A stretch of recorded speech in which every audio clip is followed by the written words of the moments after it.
I'm very honored to address the Kosciuszko Chair Symposium and present my new historical novel, And Our Hearts to Poland, telling the story of Poland's contributions to the Allied victory in World War II, as well as its betrayal at the negotiating tables of the big three powers at Tehran and Yalta. On the morning of May 18, 1944, a trumpeter of the Polish Second Corps blew the Hey Now as the white over red colors of Poland were raised over the ruins of the abbey on the Peak of Monte Cassino, Italy. It signaled an Allied victory, clearing the advance to Rome in the longest and costliest battle of the Allied campaigns on the Western Front during World War II. It was also the harbinger of the betrayal of America's oldest and most loyal ally to Stalin, who was Hitler's ally in their joint invasion and subjugation of Poland in 1939 until they turned on each other in June of 41. Along with its triumphs, the book highlights the tragedy of Poland's betrayal, resulting in the forfeiture of half of Poland's pre-war territory to the Soviet Union and its subjugation to Soviet communist rule for 45 years. In unfolding the story of Poland's plight, the novel explores the history of Polish Second Corps and their journey from their arrest and exile by the Soviets from their native Poland to the gulags of Siberia, and from their release and travels across Central Asia and the Middle East to the battlefields of Italy. Along the way, the main character, Stanislav Chaya, introduces some of the greatest real-life heroes of the war who were erased by years of Soviet oppression and propaganda, and points the reader to the growing treasures of overlooked historical accounts. Stan also shares the heartrending despair and ultimate betrayal of the soldiers of the Polish Second Corps at the negotiating table of the big three powers at Tehran and Yalta, which were ultimately cemented at Potsdam. In writing the novel, I have endeavored to be as historically accurate as possible while telling the story of the Second Corps and of Poland's contributions to the Allied victory, and in exploring some controversial subjects impacting Polish-American and Polish-Jewish relations. These subjects include more than 80 years of Nazi wartime and Soviet post-war propaganda accusing the Poles and the Catholic Church not only of anti-Semitism, but of active participation in the Holocaust. This is despite the fact that more than 7,200 Poles have been recognized as righteous among nations by the Yad Vashem for helping to protect and shelter Jews during the Holocaust. Stan tells the story of a few of those whom the Soviets sought to erase from history. In doing so, he defends the honor of Poland and the Church. As an author, I have endeavored to present this in the historical novel format in an even-handed manner of someone who is a friend of both Poland and a friend of Israel. It is not intended in any way to deny the Holocaust nor those who suffered during it. Rather, it is to acknowledge the totality of the suffering caused by two megalomaniacal dictators justifying their crimes using their variations of the socialist ideologies of Nazism and communism. Beginning with the description of Poland as America's oldest and most loyal ally, this is best demonstrated by the namesake of this symposium, Tadeusz Kosciuszko. Kosciuszko was a hero of both the American War of Independence and Poland's struggle to reassert its own independence from the Russian, Prussian, and Austrian empires. Kosciuszko's inspiration to the Polish people to aspire to governance under the founding principles first adopted in the United States established a bond between the Polish and American peoples, grounded in the thirst for freedom and independence. Kosciuszko arrived in America in June of 1776. After a French-language interview with Benjamin Franklin, he was hired to design and build a defense for Philadelphia to protect it from the British Navy. Upon its completion, the Continental Congress appointed him as Colonel of Engineers. In 1777, Kosciuszko's defenses along the Hudson led to the surrender of General Burgoyne's corps at Saratoga on October 17th of 1777, and this surrender of a major British command is regarded by many as the turning point of the war. In 1778, General Washington commissioned Kosciuszko to build the defenses of the Hudson River at West Point to prevent the British from sailing up the Hudson and dividing the colonies. Portions of the defenses and a monument to him still stand today.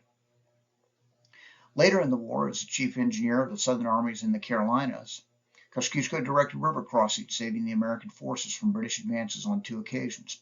He was wounded in an attack to take a British fort in South Carolina and served as a field commander during the siege of Charleston. At the war's end, Kosciuszko was gifted a sword and 2 pistols by George Washington. He was also awarded American citizenship and promotion to brigadier general and a 500-acre land grant in Ohio. There were many political developments and intrigues in Poland during Kosciuszko's early years, which were disturbing to the young officer and disastrous for Poland. King Stanislav II ceded large portions of Polish territory to Russia, Prussia, and Austria. And while Kosciuszko was studying in France, this partition was approved by the Polish Sejm, or Parliament, in 1772.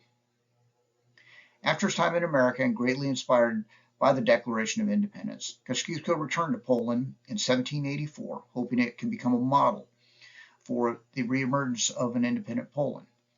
However, he could not secure an appointment in the Polish army due to his opposition to the king's partition of Poland until liberal political reforms were introduced supporting independence in 1789.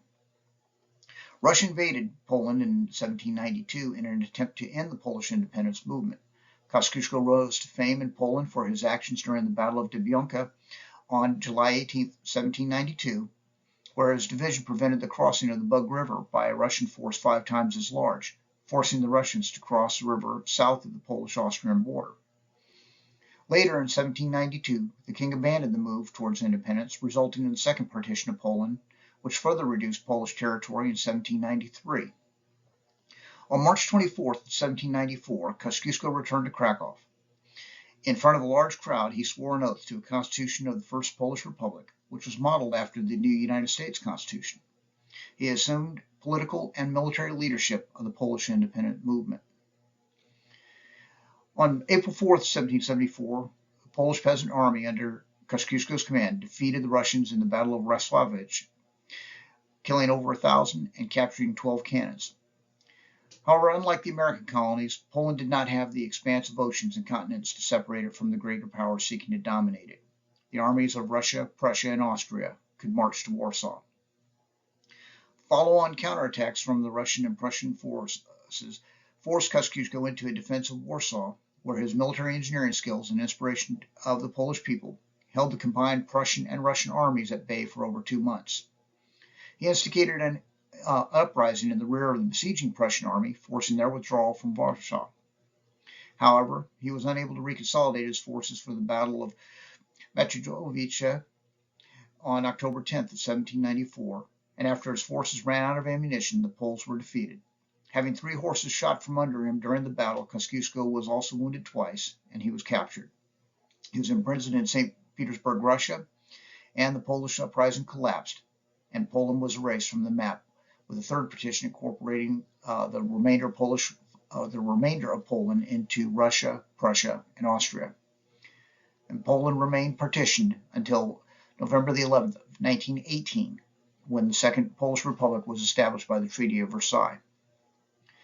Following the death of Catherine the Great, her son granted Kosciuszko his freedom in 1796. He returned to the United States, where he received a hero's welcome and cultivated a lasting friendship with Thomas Jefferson. Before leaving the U.S. to return to France to champion the Polish cause in 1798, he apportioned his American estate to the freedom and education of black slaves.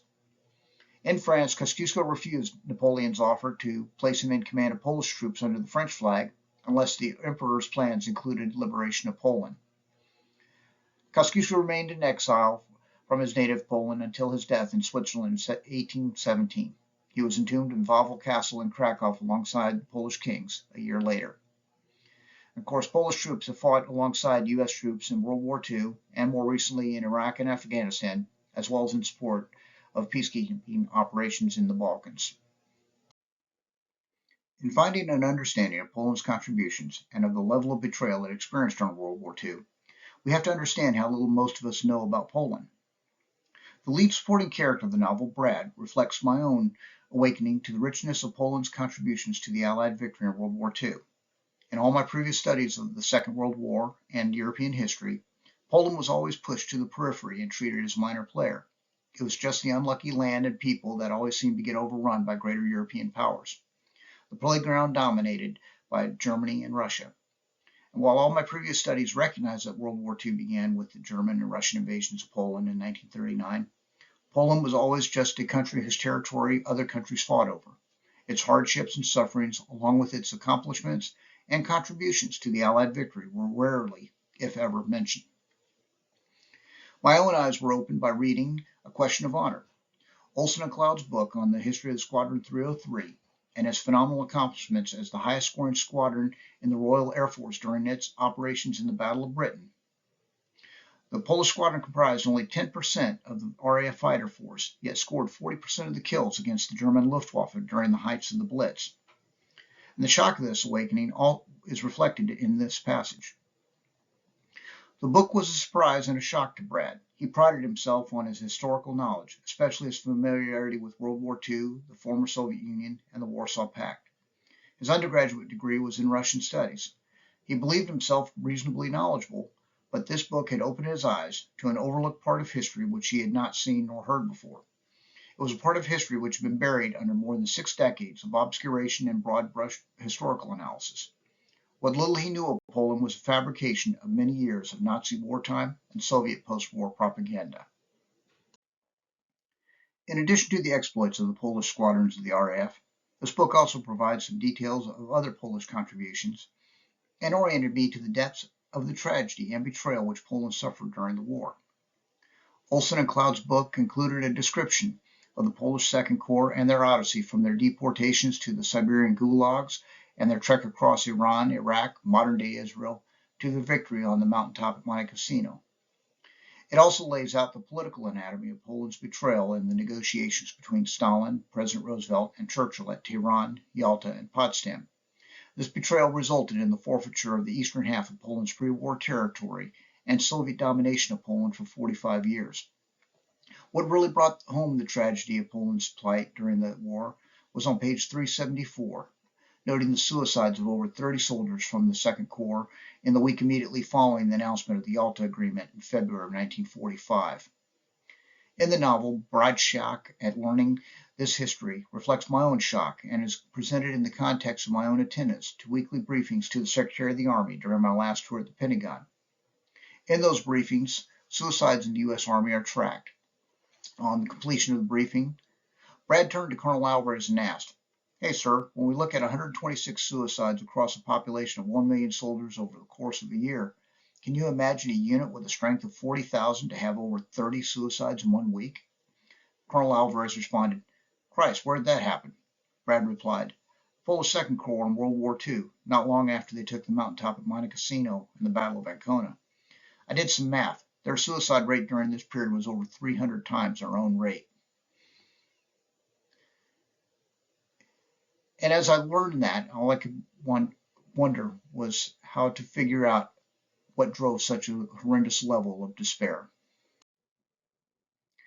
Adding insult to the injury of their tragedy, the exiled soldiers and airmen of Poland, who spent the entire war fighting to free their homeland only to see it subjugated to Stalin, were excluded from the victory parade in London because they refused to swear allegiance and submit to the Soviet-installed communist government of Poland.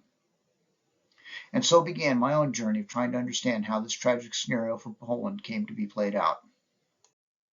One of the keys to the Soviet success in undercutting Poland with the Allied powers, particularly the United States and the UK, was Soviet political messaging and how Poland was perceived in the West. It has long been understood that information and propaganda play a huge role in shaping public perceptions which, in turn, impact the political will of a people to lend their lives and treasure to military and political ends, especially during war. I saw this growing up with the anti-war movement during the Vietnam War in the late 60s and 70s, with the anti-war protests and the characterization of all American actions in Vietnam as just another extension of the My Lai massacre. And this permeated not only the press but also popular media. I also witnessed this during my own military career during the Iraq War with the negative impacts of the left-leaning political message breathlessly repeating the false charges of cold-blooded murder against the Haditha Marines. The very same messengers would have you believe that all Iraqi POWs were waterboarded or habitually mistreated, as we saw in the endless television broadcast of the pictures from Abu Ghraib. Meanwhile, the initial endless stream of beheading videos, tortures, and murders committed by the terrorists and produced and put on the web in the name of Islam were scrubbed and hidden from easy access on the internet and given very little coverage. And we see this played out in the themes against Poland. Number one was that the Poles were too backward and incompetent to rule themselves, as promoted by the continuous propaganda picture of Polish cavalry charging tanks with swords and lances, or the streams of the idea that Polish anti-Semitism is deep-seated historical hatred leading to spontaneous murder of Jews, particularly in the portrayals of the Yavabne and Kilche incidents. That Poles were active and willing participants in the Holocaust, again promoted by initially by the Nazis and turned by the Soviets in the post-war era repeatedly. And to justify that Soviet control of Poland was necessary to serve as a bulwark to protect the Jewish Holocaust survivors from the Poles. And finally, the idea that Polish anti-Semitism is rooted in and an extension of Catholicism. These are some of the techniques applied by the Soviets in promoting the propaganda themes against Poland throughout the war, in the post-war period, and which continue today. And we see some of these same techniques turned against Israel in the pro-Hamas protests currently on college campuses across the country. And some of these techniques include creating and amplifying perceived instances of Polish discrimination against the Jews. There were many examples of this in the Anders Army, as well as in the current portrayals of Yavabne and the Kielce incidents. The Soviets also sought to denounce and bury any reports or discussion of Jewish support for the Soviets or involvement with the NKVD, as with charges of anti-Semitism. And this is a turn on the cliche and the anti-Semitic charge of using the cliche of the communist Jew. Keep the spotlight on the Holocaust to hide Soviet atrocities against Poland. Bury stories of centuries of peaceful coexistence between Poles and Jews. Bury stories of Polish protection of Jews. And encourage like-minded fellow travelers in politics, media, and entertainment to promote communist themes in the West.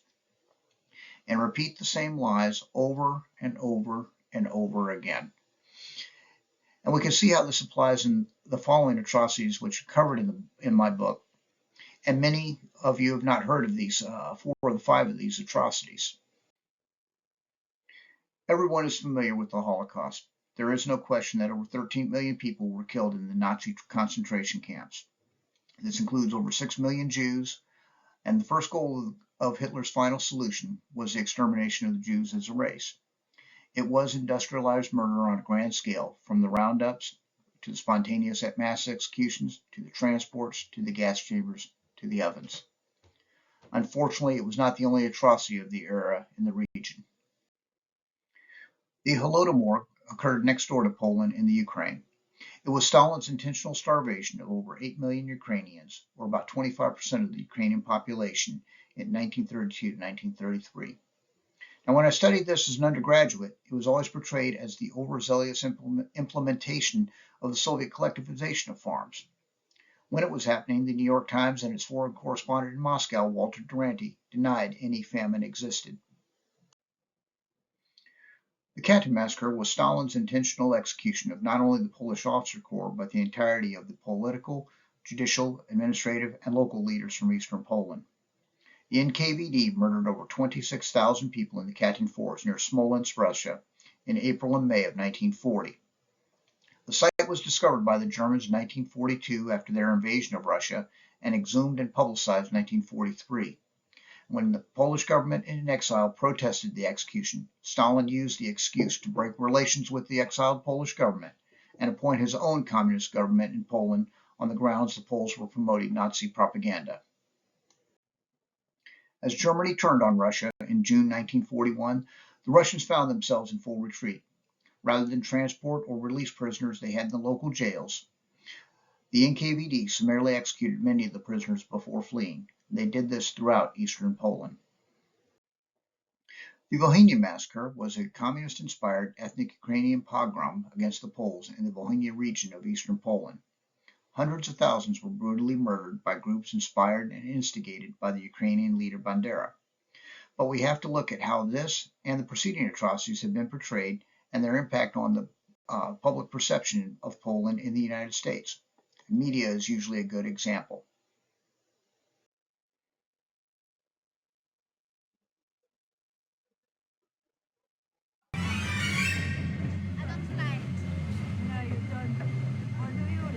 This short scene from the movie Schindler's List, as the train transporting Jews approaches the gates of Auschwitz, reinforces the idea that all Poles were complicit in the Holocaust. This also plays out in the promotion of books painting the willing participation of Poles in the spontaneous murder of their Jewish neighbors. I remember the glowing multi-page review that Jan Gross's book received in the Washington Post in 2005-2006. Of course, Gross is a sociologist, not a historian, and his primary source for the book was the transcript from the post-war Soviet show trials of the town's mayor and other leaders. There is no indication he made any use of the German archives pointing to the existence of a Nazi program to implicate local populations in the extermination of Jews carried out by the Nazi Einsatzgruppen. Emotionally, it is more difficult to address some descendants of Holocaust survivors like pundit Debbie Schlussel, who blames the Poles for being complicit in the Holocaust. Her grandparents were the remaining few survivors of each of their own large families, which was all too common an experience of Jewish families during the Holocaust. Ms. Schlussel is adamant that it was Poles who were responsible for the murder of her grandparents' families. Although she is a political conservative, the descriptions she provides from the family lore in blaming the Poles for their deaths bear all the hallmarks of both the Nazi and the communist programs of exploitation of the peoples of eastern half of Poland, in which the Nationalist Socialists from Germany sought to implicate the Poles, and the proletarian socialists from Russia sought to implicate the Jews in their genocidal crimes. It must also be noted that the Soviets turned and played the Nazi propaganda against the Poles by accusing the Poles of Nazi collaboration during the Holocaust. Needless to say, Ms. Schlussel's family case deserves a deeper examination beyond the scope of this presentation. There is a vast body of knowledge that records Poland's contributions to the war effort and highlights the Soviet and Nazi propaganda programs to drive infectious wedges between the ethnic groups of the Kreshe and the Pale of Settlement to exploit the ethnic divides and cover up and shift blame for their own crimes to those groups.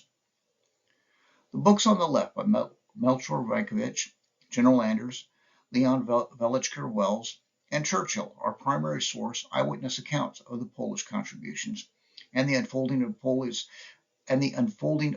plight in the war. Unfortunately, the Vankovich book is only available in Polish, but is due for an English language publication this coming August. The Anders, Wells, and Davies books provide repeated examples of how the NKVD manipulated the situation and promoted the perception of Polish anti-Semitism. The Wells book, The Janowska Road, is particularly interesting. Wells was a Jewish survivor of the Holocaust who testified at the Nuremberg trials. He was forced to burn the bodies and grind the bones of his fellow Jews to cover up the Nazi crimes while he was in the camps. However, his descriptions of the Soviet occupations in eastern Poland highlight how he and his family were prime examples of how the NKVD implicated the Jewish communities as perpetrators of Soviet rule, with privileged positions for running Soviet stores, selection for university education in Moscow, and his own open ties to the NKVD. Professor Hodakevich's book, The Maskarenia is a much more detailed account and is a direct counter to Gross's book Neighbors, and is the key to understanding the Nazi program to implicate the Poles in the Nazi perpetration of the Holocaust, as well as the crimes at Yavavna. Unfortunately, most of these books never get read. Propaganda messaging against Poland has been extended to the Catholic Church. This is in part because many Poles view Catholicism as an integral part of being Polish, as Professor Hodakevich points out in his book on Spanish Carlism and Polish nationalism. The fundamental Catholic principles that the inherent worth of the individual and that his or her inalienable rights spring from the Creator stand in direct opposition to the collective worth and granting of rights by the state under communism. The attacks on the Church as being complicit in the Holocaust began in 1944 in the Soviet newspaper Izvestia, with an attack accusing the Pope of being an agent of Hitler. This attack was firmly denounced for its lack of credibility even by the New York Times. And this line of attack fits the pattern of repeated lies over and over again. This is best illustrated by the play The Deputy, written by a far-left German communist named Rolf Hochhuth. The play depicted Pius XII as an anti-Semite who turned a blind eye to the Holocaust.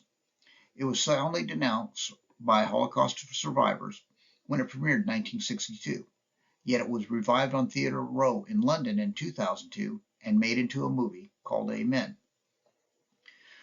Books like Hitler's Pope and Under His Very Window are just two of the many examples of follow-on books and articles accusing the Church of anti-Semitism and complicity in the Holocaust.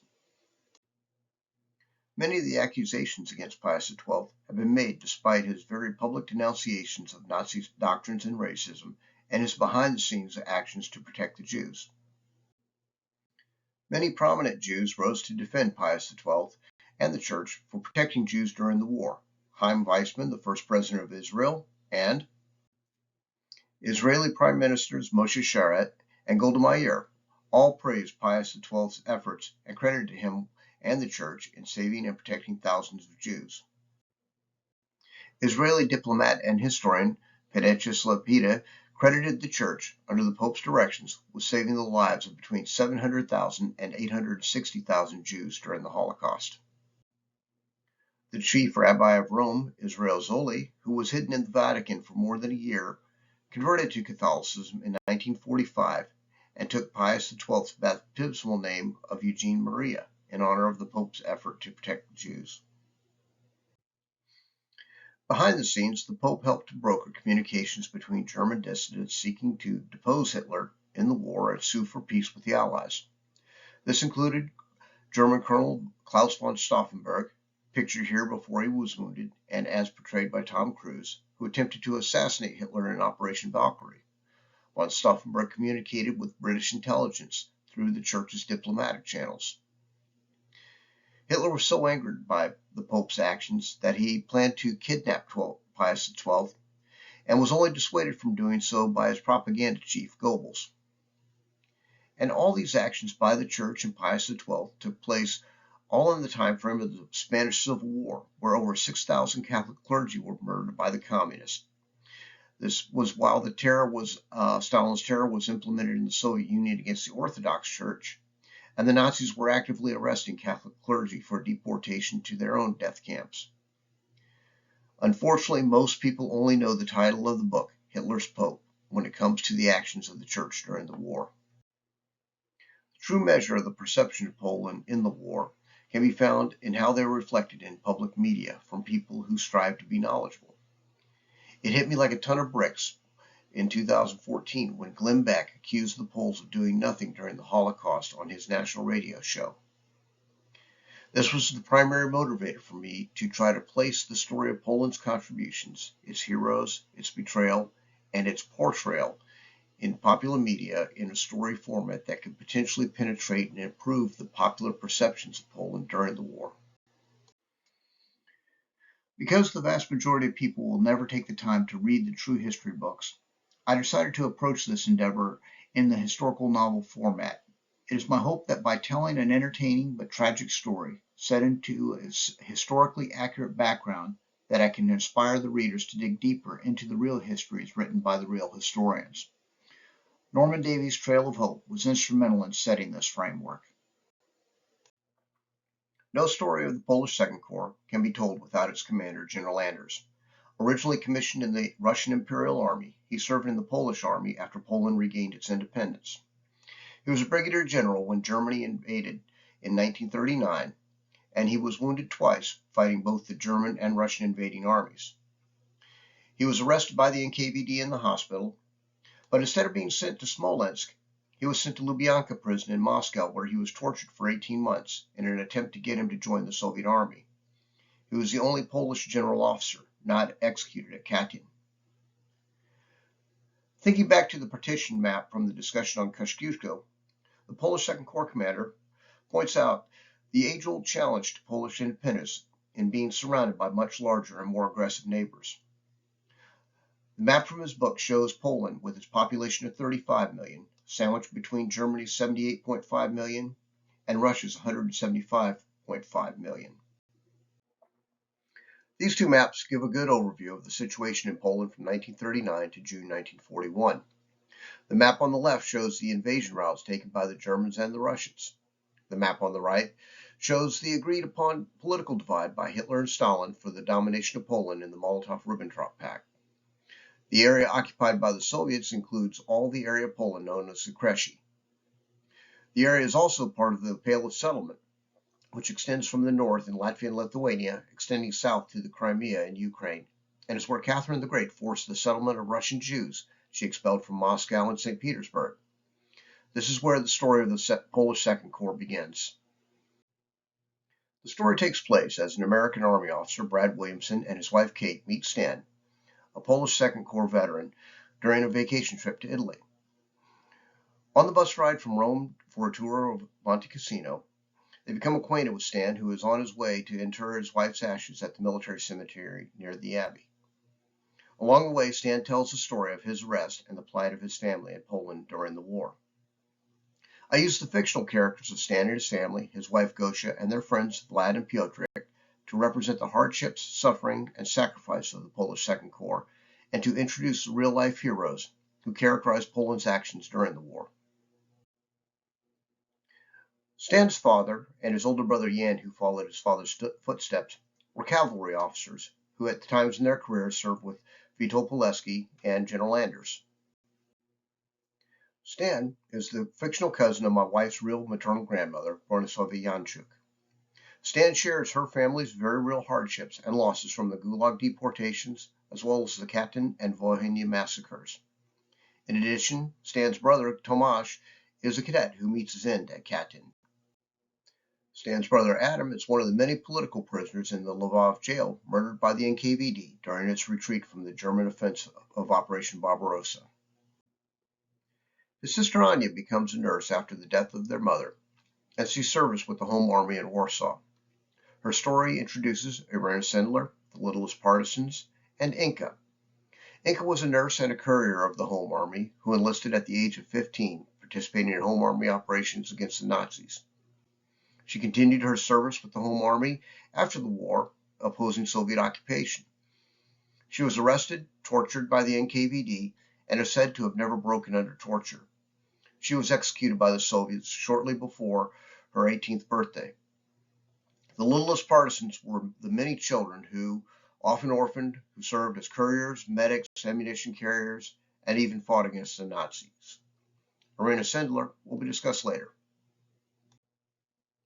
Stan learns of Anya's fate 40 years after the war through the records of the National Institute of Remembrance, which is publishing much of the Polish historical records suppressed under Soviet rule. The Institute is also the source for Stan's knowledge of Brigadier General Zoe and the Olma family. Brigadier General Zoe Zawadzka was a courier who crossed the German frontier more than 100 times during the war, carrying messages to the government in exile.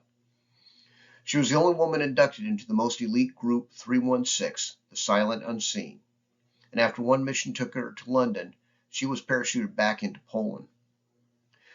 The Olma family made the ultimate sacrifice protecting two Jewish families, and will be discussed in a moment. Stan also tells of his encounter with the most famous soldier of the Polish Second Corps, Wojtek the Soldier Bear, whose love of wrestling, beer, and cigarettes endeared him to the soldiers of the Second Corps. Stan and his friends Vlad and Piotr are taught how to survive in the Gulag by an American named Victor Herman, who was imprisoned for refusing to renounce his American citizenship. He survived 40 years of Siberian exile before he returned to the United States. As the bus takes the traveling trio past the Pope's summer residence, Stan has the occasion to discuss the Church's actions during the war and introduces Maximilian Kolbe, who sacrificed himself for another prisoner at Auschwitz, and John Paul II, who was instrumental in ending Soviet rule. Stan also gives a spirited defense of Pius XII, who hid 3,000 Jews in the Castle Gandolfo. Stan's brother Marek is a fictional member of Squadron 303, introducing the hero pilots Witold Urbanovich and Witold Tolo-Wukaszewski. Marek is also a fictional friend and university classmate of George Lanchowski, whom Stan becomes reacquainted with in Tehran. Stan's wife Gosia is a fictional friend of Bronislava Lanchowski. The Lanchowskis were real-life participants in the formation of the Polish Second Corps, as well as historical witnesses to Poland's betrayal at the Tehran Conference. The historical backdrop for all these stories began with the joint Nazi-Soviet invasion of Poland. The Second Corps story began with the deportation of 1.6 million Poles from eastern Poland to the gulags of Siberia during the Soviet occupation from 1939 to 1941. The deportation of Poles began with a roundup and arrest by the NKVD. Stan explains the inroads of the NKVD into the areas of the Kresy and highlights the complexity of the relations between the ethnic Polish, Jewish, and Ukrainian peoples of eastern Poland. Stan explains, the family I was arrested with were pointed out by locals. The most common inroads for the NKVD was through the local Jewish communities. Most of the Jews were not communist, but the NKVD targeted Jewish communities for recruitment to try to turn them. Because the Jews were often Russian speakers and had less of a sense of Polish nationality, they were natural targets for recruitment. The NKVD were masters of appealing to potential recruits from all angles. They would preach racial equality to those who felt discriminated against. They promised food for the hungry, power and prestige to those who wanted it, education for those who wanted to attend the university, revenge against the rich, and to those who were poor. They capitalized on every desire and jealousy. General Anders addresses the issues of the NKVD recruited militias in his book, An Army in Exile, on pages 18 and 19. General Anders wrote, the town council and all the leading personalities of Lvov had been arrested, including judges, lawyers, doctors, and Catholic priests. At this time, a number of Polish Jews, especially the young ones, who had made no secret of their joy at the entry of the Soviet troops, began to cooperate with the NKVD. A militia was formed from the riffraff of the town, who sought to curry favor with their new masters by denouncing all persons not friendly to the Soviet regime. My wife's grandfather, Pyotr Yanchuk, was arrested by one of these militias. This description is also confirmed by Leon Wells when he describes how his father was put in charge of the local food store and left in charge of the tenants of the apartment building he owned. He also notes how he and his sister were selected for university educations in Moscow, as well as his open ties with the NKVD after his release from the death camps. In addressing the use of Jewish militias by the Soviets, Stan outlines the Soviet strategy of driving wedges between these peoples by putting a public Jewish face on their crimes against the Poles and the Ukrainians, while accusing the Poles, as well as the Church, of being active participants in the Holocaust. Stan also notes the German program to implicate the Poles and Ukrainians, and how the accusations against the Poles were amplified by both Nazi and Soviet propaganda. The sources for this explanation of Soviet program are shown to the right. Of these books, only the Gulag Archipelago does not have a Jewish author. Many of these authors were seeking to find a better historical understanding of the prominent presence of Jews in the Soviet apparatus and to reconcile it with Russian anti-Semitism as expressed in Stalin's plans for the Doctor's Plot and in Soviet policies in the post-Stalinist era. Stan explains, the strategy was to divide and conquer. The communists exploited every cultural religious divide between the Jews and the Poles and the Ukrainians by making the Jews the public instrument of communism's crimes in repressing the Poles and Ukrainians. Once the perception was established, the Jews had nowhere else to turn for protection when the backlash came. They had no choice but to be loyal to the communists for protection, and the communists could then blame the Jews for all the atrocities of communism, and then dispose of them like any other enemy when they had served their purpose. They did all this at the same time they were labeling any Polish resistance to communist rule as anti-Semitic. My wife's maternal grandparents, Bronisława and Pyotr Yanchuk, are prime examples of the complexity of the ethnic situation in Poland and the hardships suffered by the peoples of eastern Poland. They suffered deportations to the gulags, murders at Katyn, and survived the Volhynia massacre and ethnic cleansing. Pyotr Yanchuk was half Ukrainian and half Polish. He was baptized into the Orthodox faith. He spoke Polish, Ukrainian, and Russian. He was a schoolteacher near Kiev. As mentioned in an earlier slide, he was arrested by an NKVD Jewish militia. He was deported to the gulags, where he spent 4 years. He had a beautiful handwriting, which was a valuable skill in the days before typewriters were common in Soviet Russia, and it helped him survive. The camp commandant, an uneducated Russian peasant, kept him alive to write as many reports to the NKVD hierarchy. His release from the Gulag was also impacted by another Jewish connection. Pyotr's sister was married to a jeweler, and her Christian sister-in-law was married to a Jewish jeweler. The Jewish jeweler's brother was in prison with Pyotr, and the Jewish jeweler bribed an NKVD general to order the release of Pyotr and the jeweler's brother. After his release from the Gulag, Pyotr was put on a train to return to Poland, and when he arrived at the Polish border, Pyotr, together with the Jewish fellow he was released with, had to hide beneath the floorboards of the train to get across the border. When he returned to his home, he discovered his wife had been deported to Western Poland, and he had to walk all the way across Poland to find her. For her part, Bronislava suffered through the Soviet, then Nazi, then Soviet occupations. Her two brothers were military cadets and deported to the gulags. One, Kazimierz, was murdered at Katyn along with most of the Polish officer corps. The other, Leon, was drafted into the Soviets' 1st Polish Division and was kept under Soviet command. He was killed fighting against the Germans at the Battle of Lenino in eastern Belarus. After her husband's arrest, Bronislava did not know if Pyotr was alive or dead. Their second son, Pavel, was born after Pyotr was taken. When the Volhynia massacres of the Polish people came to her area, Bronislava believed she would be killed. She begged a group of Poles fleeing in a horse-drawn wagon to take her then 3-year-old Yurek, who's on the right, with them, and they placed him under the seat of the wagon.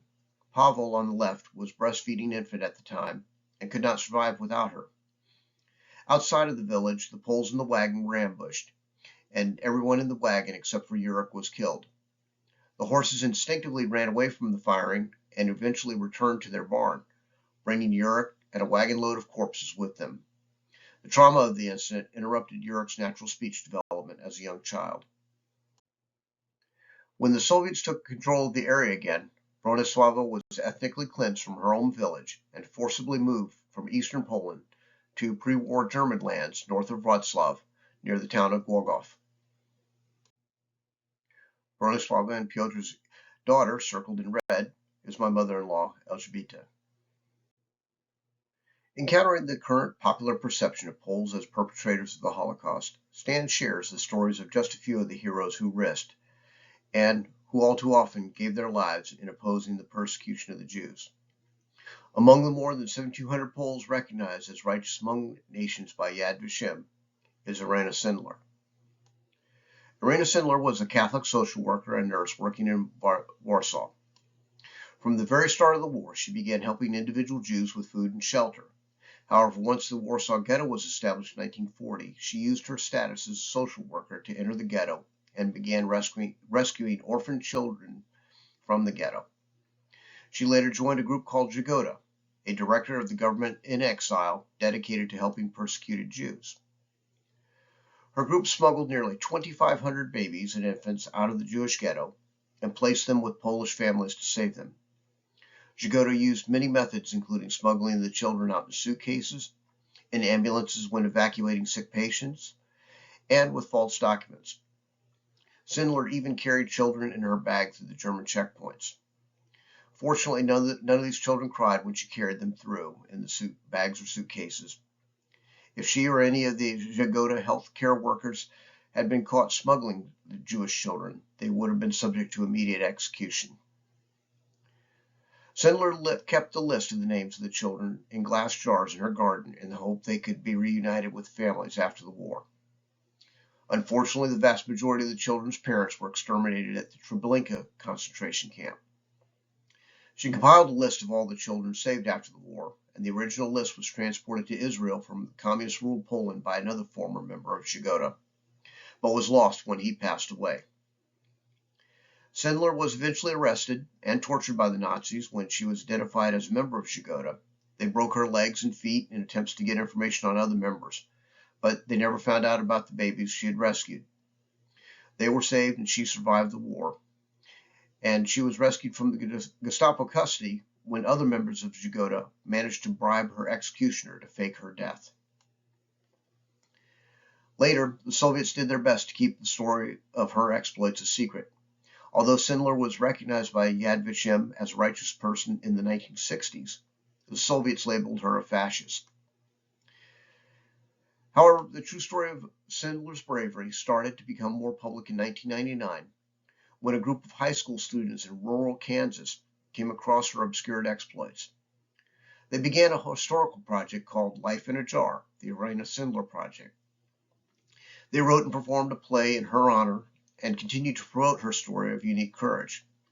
The students were surprised to learn that she was still alive and living in Warsaw, and had the opportunity to meet Mrs. Hitler and honor her accomplishments.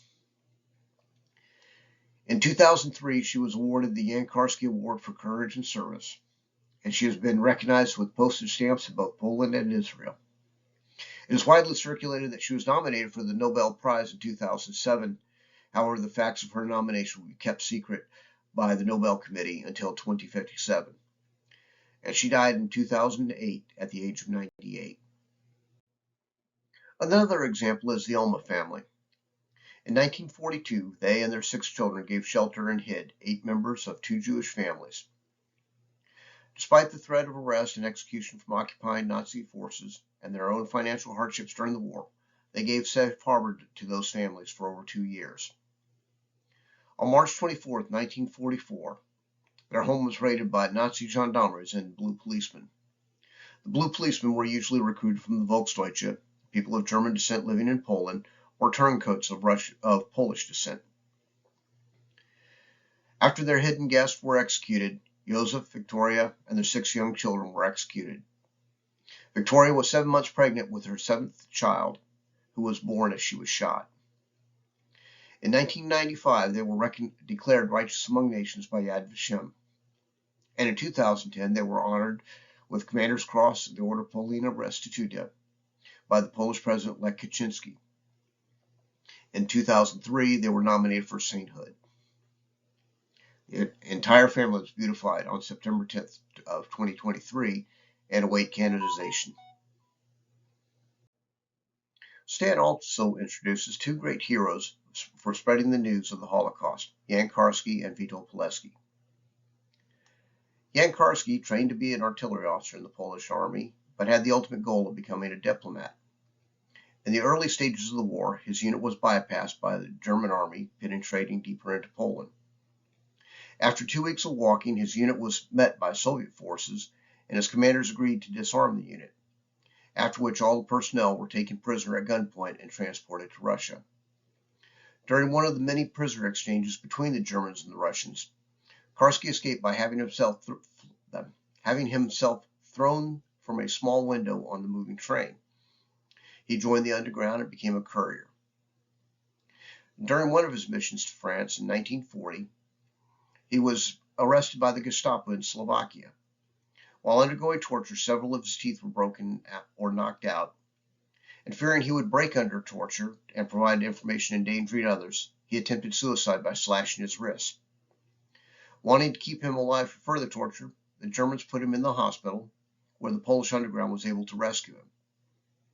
Following his recovery, he conducted a personal survey of the Warsaw Jewish ghetto and posed as a Ukrainian guard at a transfer station for the Belzec concentration camp. Karski carried his own along with Witold Pilecki's report and other reports documenting the mass extermination of the Jews in Nazi concentration camps out of Poland to the Western Allies. His movement required a train trip from Poland across Nazi Germany through occupied France and crossing into Spain on a bicycle before catching a boat with an open water transfer to reach England. Given the high profile of Karski's mission to the Western Allies, he was unable to resume any secret missions back to Nazi or Soviet-occupied Poland. He spent much of 1944 warning the West about Soviet oppression and what would befall Poland if allowed to continue. Soviet propaganda responded to these warnings by calling Karski an anti-Semite.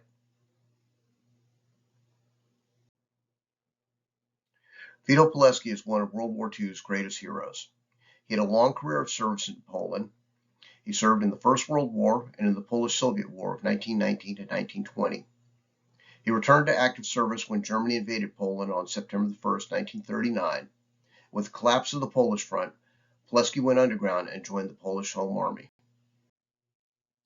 He is the only known person to have voluntarily allowed himself to be captured for incarceration in the Auschwitz concentration camp. He volunteered to be arrested under the false identity of Tomasz Serafiński in a general street roundup by the Gestapo.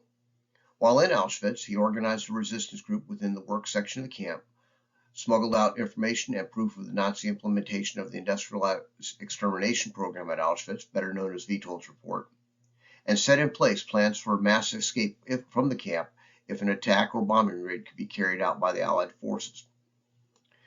During his mission in Auschwitz, he survived a bout of the flu while enduring the punishing work schedule necessary to avoid execution. His report was carried out of Poland by Jan Karski and alerted the world to the mass extermination of the Jews in the Nazi concentration camps. After nearly 3 years in the camp, Pulaski escaped with 2 other prisoners. He was wounded while moving from Auschwitz to Warsaw. He fought in the Warsaw Uprising in August and September of 1944. He was recognized for his bravery and valor in the capture of several buildings during the street-to-street fighting, as well as for the rescue of wounded and removal of the dead from the line of fire. He was taken prisoner at the conclusion of the uprising and spent the rest of the war in a German prisoner of war camp, and was liberated by Patton's Third Army in April 1945. Joining the Polish Second Corps in Italy, Pulaski presented General Anders with a plan to gather information on Soviet persecution of the Home Army. Anders approved, and Pulaski returned to Poland in 1945 to begin his work. He was arrested in May 1947 by the Polish secret police, the Bezpieczeństwa, and subjected to horrific tortures during his interrogations. He told his family the treatment was worse than any he received in Auschwitz. And on May 15, 1948, he was given 3 death sentences following a show trial in which he was not allowed to testify nor present witnesses on his own behalf. He was executed in Mokotów prison in Warsaw on May 25, 1948, and his body has yet to be recovered. The events of Pulaski's arrest, torture, and execution demonstrate the complexity of the Soviet hand in driving a wedge between Jews and Poles. Pulaski's interrogator and torturer, the supervisor of his interrogation, and the prosecutor judge who issued him 3 death sentences were all Jewish. Rosansky and Romkowski were longtime members of the Communist Party in Poland before the war. The younger Wolenska Bruce joined the party during the war. All 3 joined the Urząd Bezpieczeństwa, or the UB, the Polish subsidiary of the NKVD, during the Soviet occupation. All 3 were later purged in 1956 at the end of the Stalinist era. Rosansky and Romkowski were both sentenced to 15 years for torturing detainees, and were eventually given early release, and each died in Poland. Wolenska Bruce was dismissed from her position as a prosecutor and judge, and she and her communist husband immigrated to the UK, where he became a professor at Oxford University, and she died in the UK in 2008. After the fall of communism in Poland, Pulaski's actions during the war began to be publicly recognized. In 1990, he was finally exonerated of the charges for which he was executed, and in 1996 was awarded the Order of Polina Restituta, and in 2006 was awarded Poland's highest decoration, Order of the White Eagle. On September 5, 2013, he was posthumously promoted to Colonel of the Polish Army. Sadly, Pulaski's treatment was not unique. It was all too common for the soldiers of the Home Army who were systematically arrested, tortured, imprisoned, and murdered by the UB from 1945 to 1962. They were frequently accused of Nazi collaboration. Getting back to the story of the Polish Second Corps, Hitler beat Stalin to the punch as they prepared to turn on each other in June of 1941 by launching Operation Barbarossa. As the Wehrmacht penetrated deeply into Russia, Stalin had a need to throw all the bodies he could into the fight. So instead of starving the Poles to death in the gulags, why not throw them at the Germans? And so began the process of gathering Poles from the far reaches of the Gulag system in the fall and winter of 1941-42 to build a Polish army to fight the Germans. As the Germans advanced east and threatened to push past Stalingrad and to move on the oil fields of Iran in 1942, the Anders army was moved to Yangiyul in Uzbekistan. Churchill convinced Stalin to release the Poles to the British command to protect Iran and safeguard a southern land route for the Lend-Lease supplies to the Soviet Union, which were being decimated on the northern sea routes by Germans operating from bases in Norway. And so began the trek of the Anders Army on the Trail of Hope into Iran, and the introduction of 2 of the central real-life historical figures in the novel, George and Bronislawa Lenczowski. They are the parents of John Lenczowski, IWP's founder. They were eyewitnesses to to most of the major events which befell Poland during the war, including the humanitarian crisis that accompanied the Anders Army out of Russia, and the ultimate betrayal of Poland at the negotiating table in Iran. Born in St. Petersburg, Russia in 1915, George Jerzy Linchowski descended from a long line of Polish nobility. His family narrowly escaped Russia following the Bolshevik Revolution and settled in newly independent Poland, where Jerzy began his education. He originally wanted to be a soldier, but was disqualified by his poor eyesight. He pursued academic endeavors, earning a civil law degree, followed by a doctorate in France in 1937. He joined the Polish Diplomatic Corps, serving as an apprenticeship in British Palestine, where he worked on issues for Jews immigrating from Poland to the Holy Land. He returned to Warsaw to take his final diplomatic exams to become a fully credentialed diplomat. His exams were scheduled for September 1st, 1939, and were interrupted by the German invasion and the bombing of the city. He evacuated from Poland across the Czechoslovakian border with the Foreign Ministry staff, but soon after crossing the border, any sense of order was lost to the chaos of the waves of fleeing refugees. Jerzy eventually joined the Carpathian Brigade, which was formed from British expatriates in the Balkans, and served under British command. He served with the brigade at Tobruk, where the brigade was instrumental in blocking the advance of Rommel's Africa Corps towards Egypt, and during the battle he had several close calls from the German bombing raids. After the first battle of Tobruk, he was selected for officer training in Egypt and then Gaza. After he was commissioned, he was promoted to the rank of second lieutenant and was appointed as an assistant intelligence officer in the 1st Brigade of the Carpathian Division of the Polish Corps. And the brigade was moved to northern Iraq to help thwart a potential German attack from advanced positions in the Caucasus regions. In October 1942, the Deputy Prime Minister for the government in exile visited the Carpathian Brigade, and he recognized Jerzy by name. After a brief debate between the Deputy Prime Minister and the Commanding General of the division as to where his intellectual skills were most needed, it was determined that Second Lieutenant Linchowski would be recalled to the Diplomatic Corps and posted to the Polish legation in Tehran.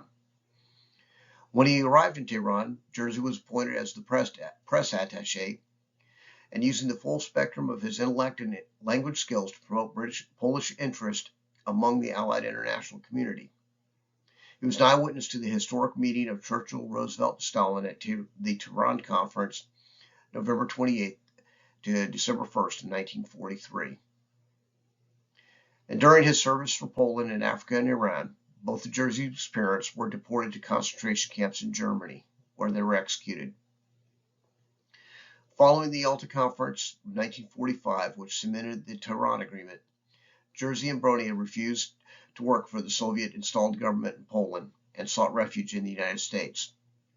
Jerzy pursued a career in higher education, and after a brief stint as an assistant professor at Hamilton College in New York, while also assisting the U.S. State Department in its International Broadcasting Division, he accepted a teaching post at the University of California, Berkeley, where he became a tenured professor and founded the first Middle Eastern Studies program in the U.S. Professor Andrew Janos of the UC Berkeley wrote of Jerzy in his memorial tribute. In his scholarship, he was aided by the mastery of a great number of languages: Polish, English, French, German, Russian, Arabic, and Farsi. He was a master interviewer who could develop unusual rapport with his subjects, and, with his reputation for objectivity, would be as welcome by royalty in Muslim countries as by the academic community and political leaders of the new state of Israel. The same personal qualities earned him the respect of U.S. administrations of both political parties and made him a frequent visitor to the White House under both Democrat and Republican administrations. Among the former prisoners residing in Tehran when Jerzy arrived was an elegant and refined teacher and social worker named Bronisława Szylkiewicz. She reminded Jerzy of Ingrid Bergman. Ms. Szylkiewicz was arrested during the Soviet occupation at the beginning of the war for counter-revolutionary activities during her studies at the Warsaw Free University. When she was taken into custody for questioning in late September 1939, she wisely wore her heaviest coat and boots, and she was immediately deported to Russia and incarcerated in Gorky prison for 27.5 months. She was never formally charged, and her trial was repeatedly delayed for further investigation. When the call for the Anders Army went out, she was released from Gorky prison, and Bronia found her way to the Polish embassy in Kuybyshev. After an interview with Ambassador Kot, who was later the Prime Minister, she was appointed to the embassy staff to help with the refugee processing. However, she spent most of the following months recovering from a severe illness resulting from her imprisonment. As she was under threat of rearrest if she left the embassy, she spent her entire illness and recovery on a cot in the hallway of the embassy. She had to be smuggled out of Russia with the embassy staff because the Soviets would not grant her an exit visa. And when she arrived in Tehran, Bronia continued the work she started in Kuybyshev. Although she was only in her mid-20s, she was appointed Director of Refugee Affairs in Tehran, overseeing the program to organize, feed, clothe, house, and resettle between 70,000 and 100,000 women and children who were released from the gulags, along with the men who were intended to form the Polish army. In their books, both General Anders and Norman Davies document the humanitarian crisis which characterized the state of the Anders Soviet, or all the Poles released from the gulags with the Anders Army. The pictures in this slide give visual context to the depth of the problems which Bronia Linchowski faced in her role as Director of Refugee Affairs for Poland and Iran. These pictures show the equally bad condition of the army when it arrived at the Iranian port of Pavli. In the novel, Stan describes the horrific conditions endured by the soldiers on the ship, noting the lack of room to sit, the unbearable stench from buckets for toilets as many were suffering from dysentery. As you can see on the map, the crosses marked in Iran are cemeteries where the Poles who died following their release from the gulags are buried. The first stop for the arriving soldiers was delousing and a new uniform issue. The women of the Anders Soviet rose to the occasion. Many joined the Auxiliary Women's Service, or PSK, filling many roles in medical, administrative, intelligence, and logistics services. They were instrumental in coping with humanitarian crises and provided vital services to supporting the army. In the novel, the history of the PSK provides the background for the service of Stan's bride Gosha and her presence in Iran and in accompanying the Anders Army to Italy. The history of the Polish Corps' movements, training, and social activities from the gulags to Iran, across the Middle East, and on to Italy provide the perfect backdrop for the story of Stan's struggle to free his homeland and his courtship with Gosha. Along the way, the discipline and training of the Second Corps greatly impressed at least one notable American general. George Patton was highly impressed with General Anders' development and training of the Corps into a fighting force. Patton once wrote of the perfect discipline he observed when inspecting a Polish soldier. When a fly crawled on the face near the eye of the soldier as he stood at attention, the soldier would not even allow himself to blink. Of course, I had to incorporate it into the story. Stan tells the story of the battle over the course of 2 days as he tours the city of Cassino, the Abbey, and the battle area with Kate and Brad. He starts from the macro level and then gets closer to his and his friend's personal battle as his time with Brad and Kate progresses. And during a tour of the Historical Museum, Stan recounts the early stages of the battle, including the American attempts to force a crossing of the Rapido River in January 1944. Where the 141st and the 143rd Infantry Regiments suffered over 2,000 casualties. It was the single greatest loss for the Americans on the Western Front outside of Omaha Beach on D-Day. He also notes the crossing of the Rapido River north of Cassino 3 weeks later. During the tour of the Historical Museum, there is a discussion of the controversial bombing of the Abbey, which occurred on February 15, 1944. More than 1,150 tons of bombs were dropped by 225 Allied bombers, reducing the historic Abbey to rubble. On the second day, as they overlooked the Polish cemetery from the windows of the Abbey's museum, Stan recounts the second phase of the battle and the attacks by the famed Nepalese Gurkha mountain fighters from the 4th Indian Division, who attacked in and around the Abbey but were beaten back. Stan also references back to the Maori Battalion's fight in the train station, which he had discussed with Brad and Kate while having lunch the day prior. Continuing the discussion as they look down on Stan's battlefield circled in blue, Stan transitions to tell the story of the Polish Second Corps fight from just after midnight on the 12th to their withdrawal on the 13th, to their second attack and victory on the 18th. And as he stands next to Stan, viewing the low ground where Stan's unit, the 12th Lancers, advanced during the battle from the perspective of a professional infantry officer, Brad thinks back to the lines of Tennyson's charge of the Light Brigade.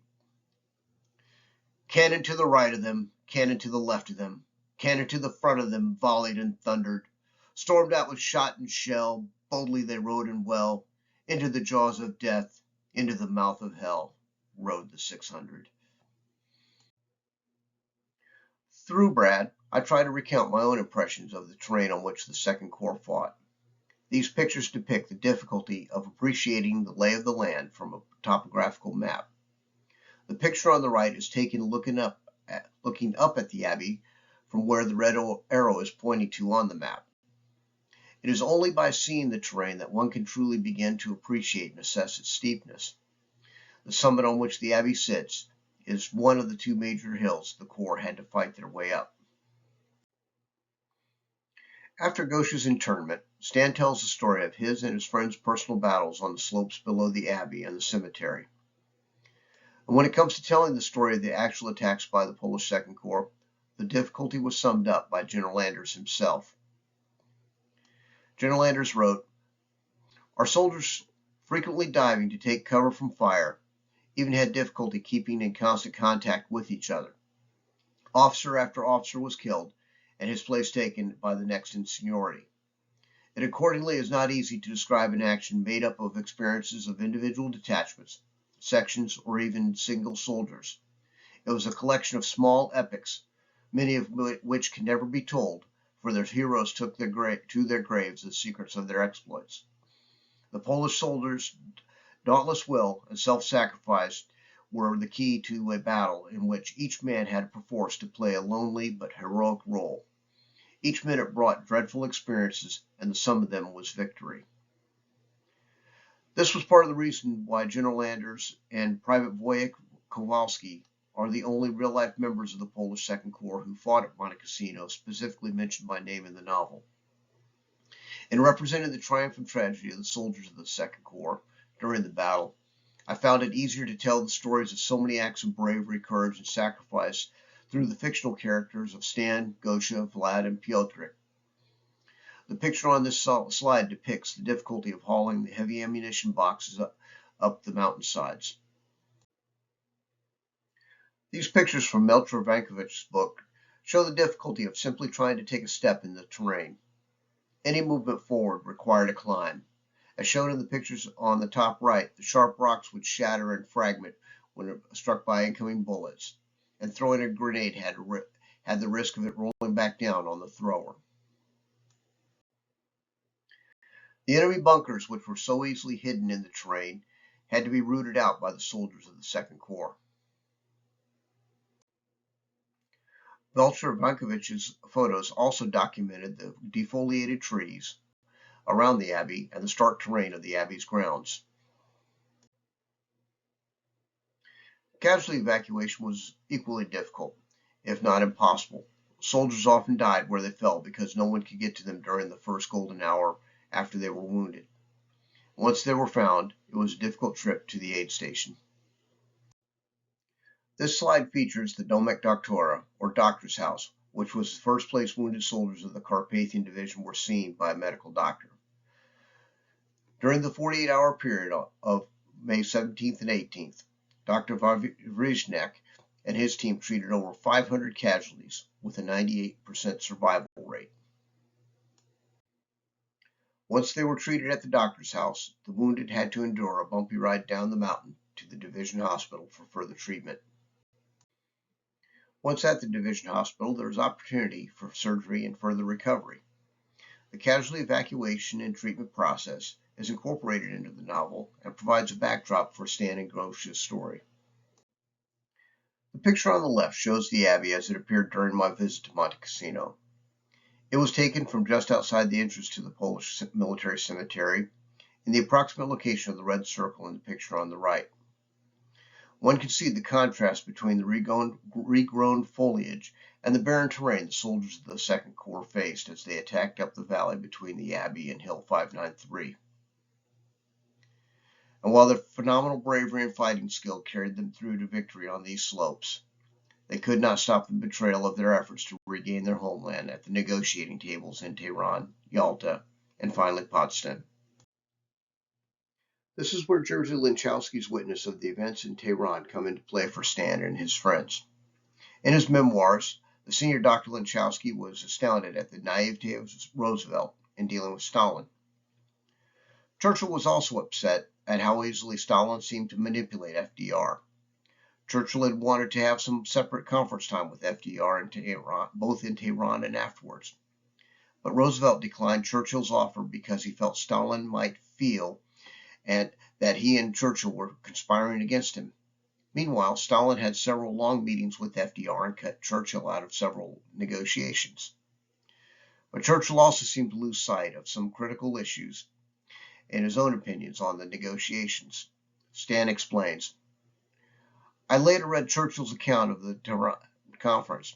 It coincided with everything Jerzy told us after the war. Even after my time in the gulags, it still amazed me how cold, callous, and calculated Stalin was throughout the negotiations. After it was discovered that the Soviets had murdered over 15,000 Polish officers and cadets, including my brother Tomasz, Stalin broke diplomatic ties with the Polish government in exile in London over the publication of the details surrounding the Katyn massacre. At the conference, Stalin lamented how we Poles were joining Hitler in slanderous propaganda against the Soviet Union when he was personally responsible for the murder of those men, including my brother Tomasz. He accused the Poles of siding with the Germans and promoting anti-Soviet propaganda. Churchill seemed to lose sight of the fact that the Russians had actually invaded Poland in cooperation with the Nazis. It was so maddening to read that when negotiating where Poland's border should be drawn in the east and west, Churchill believed that Poland owed a debt of gratitude to the Soviets for their fight against the Nazis. This gets to the heart of the betrayal of Poland. The entire Kresy, the area in gray, where almost all the soldiers of the Polish Second Corps were from, was permanently cut off from Poland and given wholesale to Stalin. After all they had sacrificed to regain their homeland, their families, and their freedom, everything the soldiers of the Polish Second Corps were fighting for was traded away at the negotiating table after they had sacrificed so much to get back to their homes. As Stan recounts, looking down on the cemetery, this place is not just a piece of ground that armies fought over. It was the intersection of our Polish history where the politics of nation impacted and defined the lives and deaths of so many of us who fought here.